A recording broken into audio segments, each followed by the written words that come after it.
নমস্কার, আমি Sudhanya Ghosh, Asia journalist association Azad.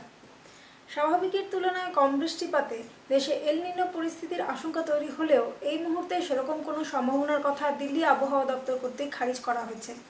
এল নিনো ও লা নিনা প্রতি 5 বছরে একবার প্রশান্ত মহাসাগরের উপরিতলে সৃষ্টি হয়ে পৃথিবীর নানা প্রান্তে চরম আবহাওয়ার পরিস্থিতির সৃষ্টি করে।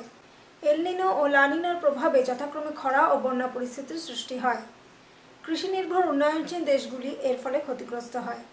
এবছর আসামে বন্যা হলেও বাদবাকি সারা দেশ স্বল্প বৃষ্টিপাতের শিকার। স্বাভাবিকের তুলনায় শতকরা 23% কম বৃষ্টিপাত হওয়ায় এল নিনো পরিস্থিতির আশঙ্কা করা হচ্ছে। 2009 সালে দেশে এল নিনোর প্রকোপে খরা হয়। ভারত কৃষিভিত্তিক দেশ হওয়াতে এবং ভারতের অর্থনীতির অনেকটাই কৃষিকাজের উপর নির্ভর করায় স্বল্প বৃষ্টির দুশ্চিন্তার একটি কারণ।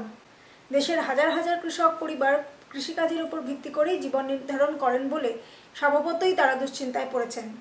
তবে আবহাওয়া দপ্তর থেকে এই মুহূর্তে এরকম কোনো সম্ভাবনা নেই বলে জানানো হলেও বৃষ্টিপাতের পরিমাণ কম থাকবে এবং আগস্টের মাঝামাঝি সময় থেকে এল নিনো পরিস্থিতি তৈরি হতে পারে বলে জানানো হচ্ছে। ধন্যবাদ।